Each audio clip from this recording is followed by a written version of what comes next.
So, ladies and gentlemen, welcome to the Deep Dive Podcast, Aloha Pools and Spas Deep Dive Podcast.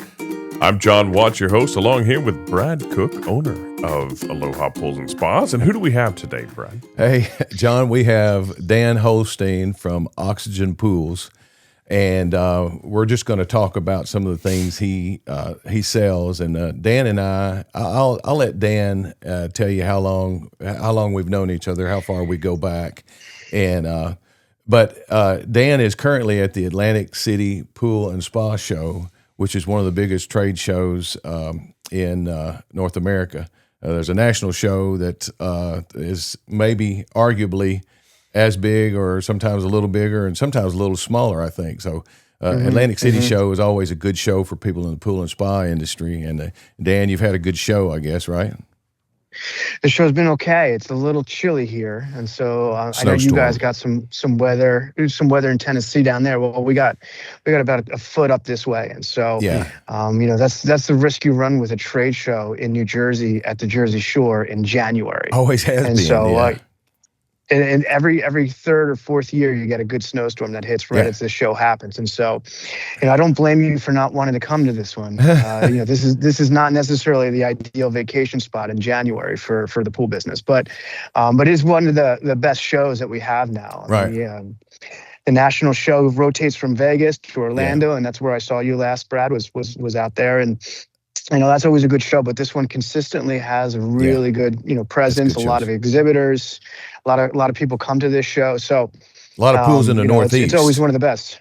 A lot of people in the Northeast. A lot of pools in the Northeast. A lot of pool professionals, service guys, builders, retailers live up this way, and so it draws quite a bit. I mean, people from Ohio, Virginia. So it's really, in my opinion, one of the best shows. And Tennessee every now and then. I know some of my friends in Tennessee will go to it. I'll go to it every now and then. Typically, if I have to miss the national show, I'll be sure to go to the Atlantic City show. And I seldom miss the national show, but sometimes I will go to both, but very, very seldom. But I like Atlantic City. I like the show as well.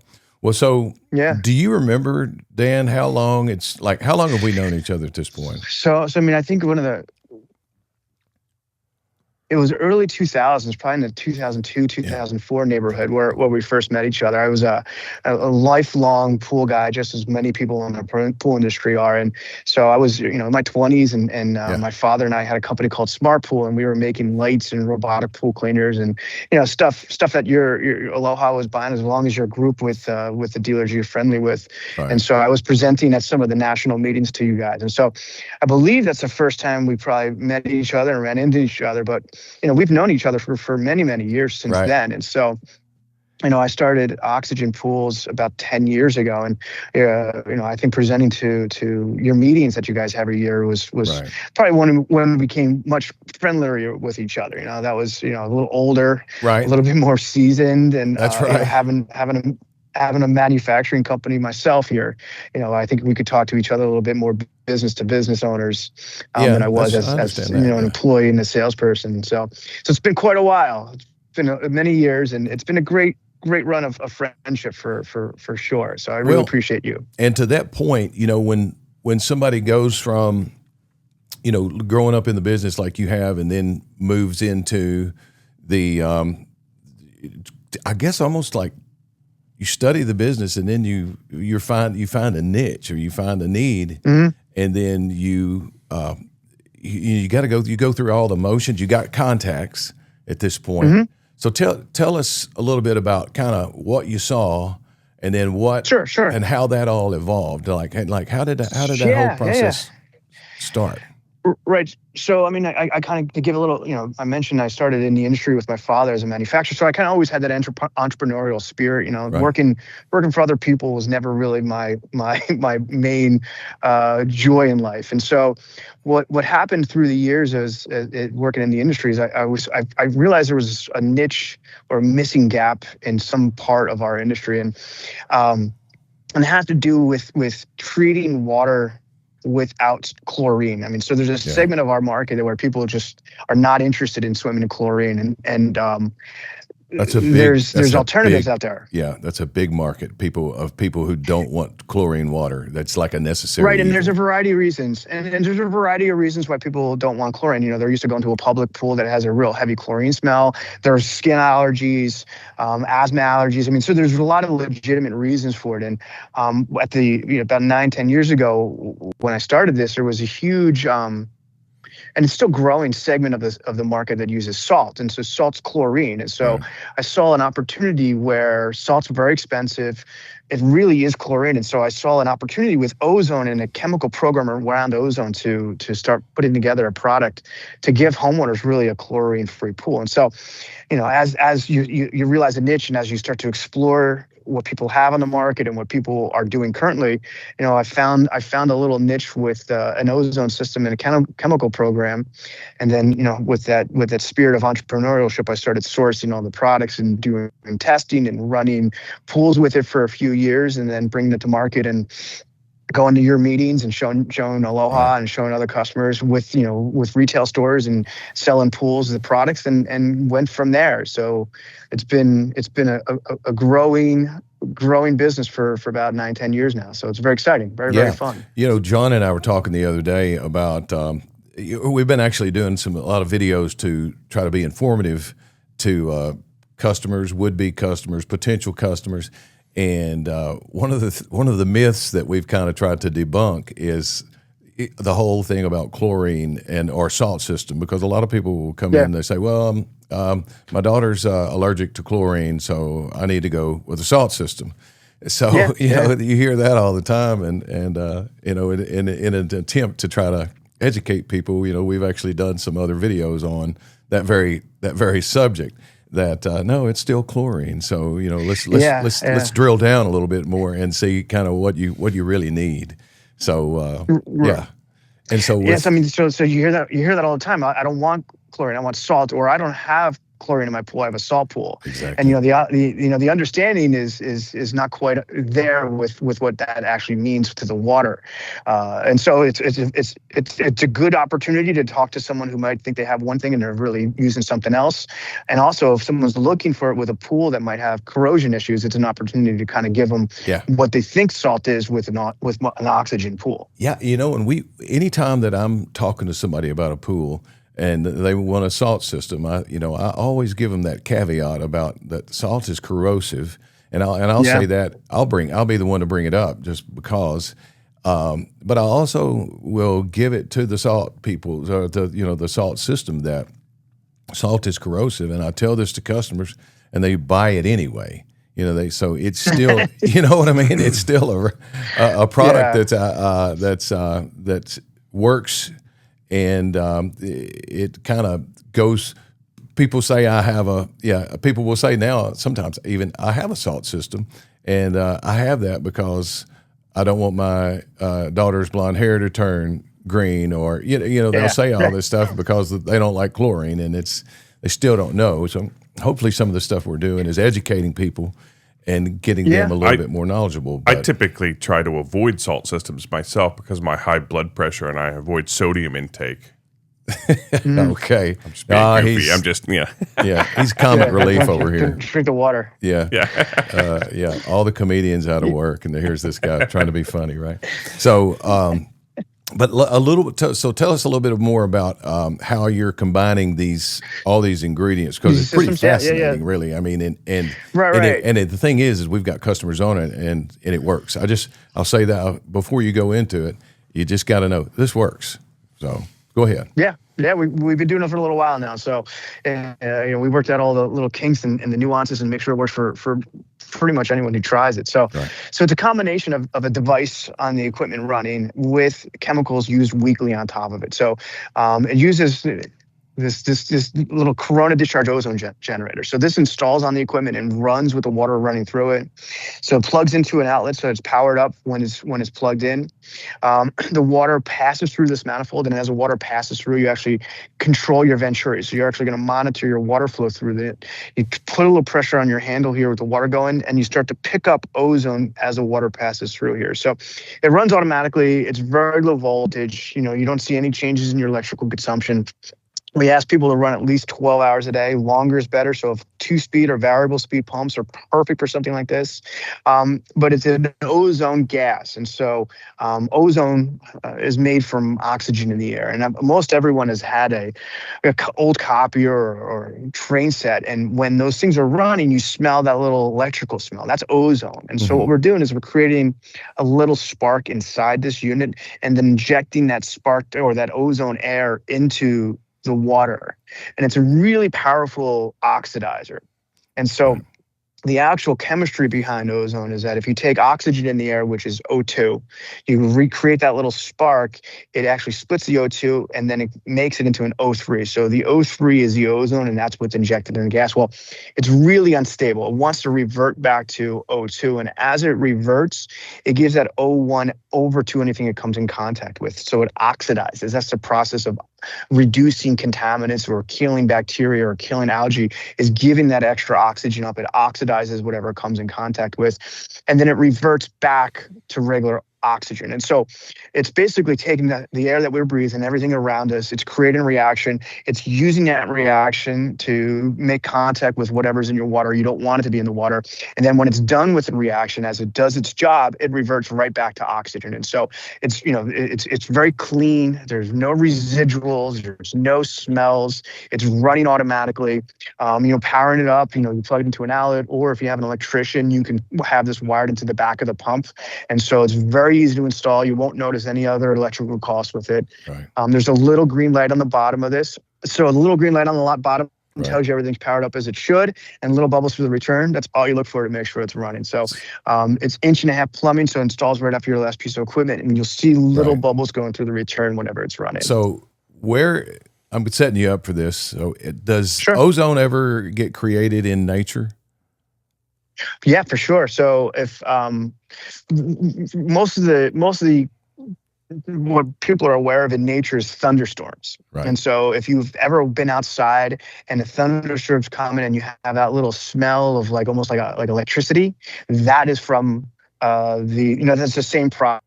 That thunderstorms, that a lightning storm is creating that ozone in nature. So it's a very natural process that we see everywhere. Now, the obvious question is, of course, for those of us that grew up in the 70s and 80s, we heard all about how the ozone layer was dying and we're deteriorating it. We're killing it. How does this? Is it the same thing? When you say ozone, it's basically the same exact. It's the same element. It's just a different, when the ozone in the ozone layer, that's created by nature, and that's actually it's stable up in the atmosphere. It is because it's so close to Earth, and it's because of the reactions. It doesn't inflect or doesn't go up into the ozone layer. So it's a kind of a different scenario when we're using it in this application. And it sounds like too when it's in this application, it's pretty much killing something or is sacrificing itself to something in the water, which is helping to, would you say it's always shocking the water, or how would you describe that again? It's constantly oxidizing. So it's constantly shocking. It's using or creating the same reaction you would have by using any kind of shock that you would throw in by hand. So any kind of chemical shock is just constantly adding that to the water. To give you an idea, I'm just a dumb consumer. I don't know much about, I don't come from the pool industry. Right. So, I come from media and marketing and all that. So, my questions are one that from a pool owner, but just one that's not involved in the industry, where that would come from. I was looking on your website, and one of the things I noticed was to explain your product, it said something about organic cells and how it attaches to them and then destroys them. So the cells of organic matter in the pool are things that are there. Help me understand that as just a dumb guy. So the process of oxidation can happen with organic or inorganic materials. And so the O3 that wants to revert back to O2, when it gives that extra oxygen away, what it will actually oxidize is the cell itself. So a cell that has a membrane or the outside coatings, or bacteria or viruses or cryptosporidia, that oxidation will puncture any kind of living organism and then kill it. So it actually kills what it comes in contact with. And so any kind of virus that's introduced through humans swimming in the water or birds swimming by and going to the bathroom, all of those contaminants will be killed when it comes in contact with ozone. So correct, you are correct in that. But if my cells are organic, see, this is where the dumb part comes in. If my cells are organic, how does it affect me, my skin, my cells? What is happening to us? Does it have any kind of effect on our bodies? It's not that aggressive. No, it's not that aggressive. It's not in such concentrations where your living cells on your skin would be impacted. If you had loose skin or skins that come off while you're swimming, yes, it would oxidize that. But it's not so concentrated in the water. You're looking at 10 parts per million of the concentration of this, that it wouldn't have any effect on your living cells. I'm not coming out with superpowers. No, okay. It's not going to oxidize your skin cells. Yeah. And if there's one thing about ozone that I've always known, it's been an accepted form of sanitizing, but it's always had to have backup, just like a lot of things out there. Yeah. There's always has to be. Right. Would you call it a residual sanitizer or residual? And ozone has it's ready to go back to being 01. I think that's what you said. And so it's constantly, I've always heard it's got a half-life of 20 minutes. So right, so it's quick. Yeah, so it's quick. So I mean, actually, when it enters the water and does its job, a lot of it's happening in the plumbing or as it's running to the pool. So there isn't a ton of dissolved ozone in your pool when you're swimming in it. So that's what's always needed in addition to ozone. That's why ozone alone is not enough to keep your pool clean. And so the part that I think is kind of unique to Oxygen is that we put together a chemical program to use with the ozone. And so if someone has an ozone on a hot tub or running on their pool, they're generally need other products to use in addition to the ozone. And so that's kind of how I position this as a program as opposed to just a device. And so, well, and historically, if I might, while you grab that, historically, every ozone from the 70s, 80s, 90s, and today, typically we use a chlorine backup as a residual. They'll lower the amount of chlorine in the water, and there will be a small chlorine residual, which is still chlorine. So it's just less chlorine. But your system is quite different and quite unique.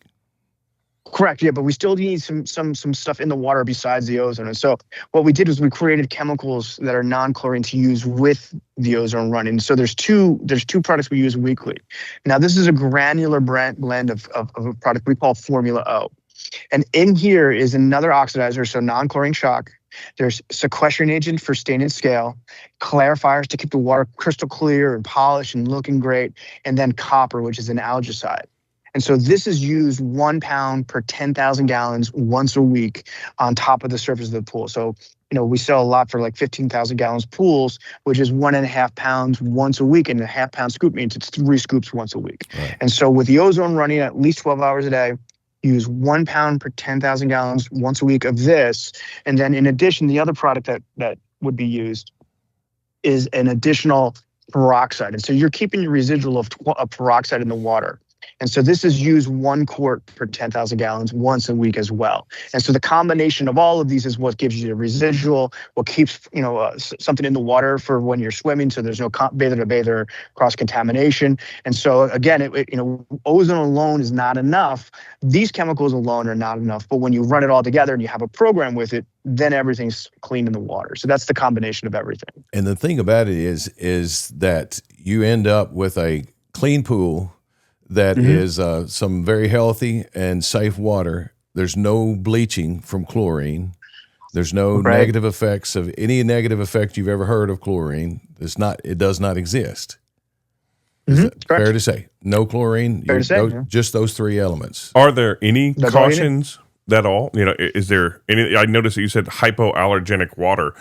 Are there any reactions for people to worry about at all that you know of? So there is a little copper in the water, so that's in your algicide, and so you got to make sure your copper levels don't get too high. If your pH, if you're not paying attention to your balance, of course, that's going to be something that may irritate skin. If your pH is too low, it gets acidic. But in terms of these products in the water, I mean, for the most part, if you're running it properly, they're not going to have any adverse reactions in the water. I know we do recommend that you handle the chemicals properly. this peroxide is a 27% hydrogen peroxide, whereas what you buy in your store for cuts, like if you go to the pharmacy to get something to clean out a cut, that's like a 3%. So this is an industrial strength pool version, Right. and so the only concerns would be handling the products outside of the water. Right. But that's You don't want to gargle that. You don't want to gargle that. It's not for brushing your teeth, But the same could be said with chlorine as well. You don't want to handle those. Don't want to gargle chlorine. Without, yeah. So yeah, and the peroxide like that has been used in the industry in pools for since I was an owner, for 30-something years. So for sure, it's a widely accepted. It's a common product. So the one question that I have is almost kind of simple. This is a pretty streamlined system. Why in the world doesn't everybody have that? Why isn't everybody using oxygen? So again, we kind of have a niche with people who don't want chlorine and people who are looking at salt but have corrosion issues. And so I kind of found a niche where most of my pools are above ground pools, smaller pools, stuff like that. And so we've done very, very well. I mean, we've grown significantly over the last few years, but there are customers who still want salts. There's customers who, I've grown up with chlorine and I have no problem with it. So, Right. Everyone has their own flavor for what they like or what they're used to. And so, we sell a lot with new pools. We sell a lot with people who are, who have been to public pools and have a real adverse, attitude towards chlorine. And so I'm not for every pool. Like, people have different, Right. attitudes on what they like. Some like fiberglass pools, some like gunite pools, some like above ground pools, Right. some like the splash around pools that they take down at the end of the year. And so, I've kind of have a unique base of customers for my product. How do the costs compare to chlorine and salt and everything? So it's a good question, because when I first came out, I was a little bit more than chlorine because my products were unique. I was less than salt generally, but I have a yearly cost because you have to keep using the chemicals. Now, COVID was good to me in that everyone else had a huge price increase over the last few years, and I haven't had much of a price increase. And so I used to be about 20% more a year to run than chlorine alone. I'm about the same now for yearly costs to run an oxygen pool. So if you look at what you're going to spend a year on the Formula O and peroxide, it's right in line with what people would spend with regular chlorine pools. Nice. The salt systems have gone up significantly now, and I don't know, Brad, if you've seen much recently with the price increases for the salt systems, but the coatings and the metals that are used in salt systems, the price costs have gone up significantly recently, and I'm hearing it's because of other uses for those metals. But Right. the salt system sells for pools, say 15,000 gallons. I think they're going up another 40-50% this year. So the difference between salt though and me is, my startup cost for a generator and formula, retails are, I think you guys are selling for $450. Mm-hmm. The salt systems usually cost for beginners, please correct me if I'm wrong, but like $1,500 to $2,000 for a starter Depending on the system ones, for but that. that's right. Yeah, and even higher in some cases. Yeah. We have larger systems as well, so for sure. So I'm kind of, I would say, a pool, for basic chlorine, I'm about the same price. For salt systems, I'm less on the upfront, but you're going to be spending a little bit per year to keep up with this. Yeah, and full disclosure, we sell the Oxygen brand, and we sell salt system, and we have several different ways. There's several different ways to care for a pool, and this is one of them. But I've always thought this was a unique product line with zero chlorine, because that just any system. If you have there's copper based system, some people call them low salt systems, where there's a copper anode that feeds traces of copper in the water to keep and there's UV, and and I know there's others, but every system always has to have some sort of residual backup, and they're all chlorine backup. And this is the only one that I can think of that uses something an electronic technology, and that you also find that water treatment plants use, as a for instance. that industrial. that does not utilize chlorine to some extent. So I've always thought that was a fascinating niche, and I'm real proud to say I know you, and and we try to make these podcasts informative and not biased. It's hard for me to be a little bit not biased on that product because I just think I think you've done a good job. I'm real proud of you for that. And now you have another product or two that goes along with this, or people with chlorine pools could use, right? Right. So over the years of starting Oxygen and growing Oxygen, I've gone from my core business and as I started, I was using contractors to help me manufacture products. And so over the last 6 years, I bought all the equipment and the manufacturing to do my own products, which is how I started. And then I've grown from there to add products beyond just the Oxygen right. pool program. And so I've added actually. I've entered these are scented shocks, and so what I've done is I combined non-chlorine shock, which is potassium monopersulfate, with fragrances on top of it, and we do it for pools and spas.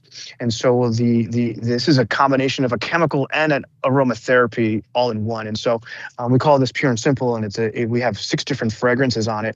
And our recommendation is when you open up your hot tub that's been sitting for a little while, it's usually got a little funk to it. It's got a chemical smell to it or a little musty smell to it. And so as opposed to just adding a fragrance which just masks what you're getting into, you got a capful of the fragrance non-chlorine shock, and it oxidizes, it cleans the water. If you have combined chlorine, which is what you smell when you have chlorine smells, it'll break that down into free chlorine as well. So it's more effective for keeping your water clean. And then it adds a fragrance on top of it. And so because of where we started and because of the capacity I've added over the years and, growing from where I started, I've added other products, which is this one. And so this is for spas. And I also have this for pools. And on the pool side, we use a non-chlorine shock, and this is a lemon verbena, which is a mosquito repellent. So for swimming pools, you have, again, you're gonna go out in the evening, you're gonna worry about mosquitoes biting you as you get in the water. You add a 1 pound per 10,000 of this non-chlorine shock, and it does the same thing as I just mentioned in that it frees up chlorine, it gets rid of any kind of funky smell to the water, it cleans the water, it's an oxidizing shock, and then it smells like lemongrass or lemon verbena when you're in the water. And so as you're swimming, you got an aroma that keeps the mosquitoes away from the pool. And so I've added those over the years too. Yeah, I mean, and I have to tell you, I have not used this personally. We brought some in last year and didn't do a good job of getting the word out. So this year we're going to get the word out. Hopefully this helps to get the word out on that because. And have you done it? I mean, have you proven that it really helps? Because the last time we talked about it, it was like it doesn't last all summer. It only lasts for how long? It lasts about 4 hours. And so it's not going to add it in a pool, and you're never going to have mosquitoes in your backyard. You add it and then you swim with it, and it smells nice while in your water. You're in a lemongrass fragrance as you're swimming. I mean, if it'll keep mosquitoes off it, I want to rub it all over me. Well, don't sprinkle it on your grass because it may oxidize your grass. But and if you're having a barbecue, it may not keep the mosquitoes away from the far side of the lawn. But while you're in the pool, you're not going to be getting bit. And I've done it with my own kids in my own pool. My daughter was in the water, and while she was in, she got a couple bug bites on her shoulder. And so while she was in, I added a little bit, and sure enough, we were clean for mosquitoes from there on out. Yeah, I just think that's fascinating because we can. As we're sitting around the house, or if we're going swimming, and the mom and dad are watching the kids swim, and they get a mosquito bite or two, it's one thing. But if you're entertaining, if you have people over, and it gets on into the evening when the mosquitoes start getting a lot more intense, then you just throw that shock in, which you're probably going to need to do. You need to shock your pool with all the kids. Anyway. Yeah, so I mean, it's win-win everywhere because it smells great. The neighbors are going to say like, "Hey, it smells great out here," and then and then you can say, "You notice the mosquitoes aren't biting," So so that I've always or since you came out with that, I say always, I guess last year or so, thought, well, that's a really good idea. And this year, I promise you, I'm going to bring it front and center to all of our customers. So it's a little education process. Yeah, everyone needs to know about it. And I'm adding capacity. I'm adding. So I mean, most people are used to the 1 pound bags of shock as opposed to jars and pails. And so I have in process of installing a machine to make 1 pound bags. So you'll have it in the case and better displays over the next year or so. Yeah. Got anything for Dan there? Any questions for clarification on anything there, Mr. John? I think I've bothered him with all my crazy questions enough, that I can think of. So unless there's anything else that you can think of. Dan, anything, any plug you want to give for any of your products or anybody out there that's looking to, Yeah, you can check out our website, oxygenpools.com. And then we also have Oxygen Water Products, which has some other products on there as well. And so, you can check out our website. We got more information. We got dealer locators where people can find stores. If they're not in the Aloha market, I have dealers throughout the whole country. Yeah. And so, I mean, this is a fun business we're in. I'm really glad that I, out of college with my father, got into the pool business as opposed to selling something like washing machines, because it is pretty good. It is pretty fun. Well, and you've done an excellent job getting out there and beating the trails. And so you're in Atlantic City right now. Where you going next? Where's the next show? So there's a few more Northeast shows. So there's a couple in Delaware and Massachusetts. There's Florida shows as well. So, my whole next couple of months are scheduled out. And, my office is down in Florida too. So I go down there quite a bit. So depends on the week, depends on where I am. Right. Well, I'll be somewhere else besides my home every week for the foreseeable future. Yeah. Yeah. All right. Well, that's good. And I know you travel a lot but you're making that living for your family and it sounds like everything's going great. Yeah, having a good time. Good, man. I appreciate you doing this. Thanks, Brad. It means a lot to me, or your friendship, and going to, being on the front lines with you and bringing your product to the customers. I think it's good for people, and I appreciate you taking the time to hang out with us, educate us a little bit. My pleasure. And let's do it again. Yeah, nice to meet you, Dan. Appreciate you guys. All right, thanks, John. We'll catch you later. Okay. And what do you say, John? Well, I would say, what do we say? Dive safely, everyone. There you go. All right. See you, Dan. Appreciate you. See you guys. Bye.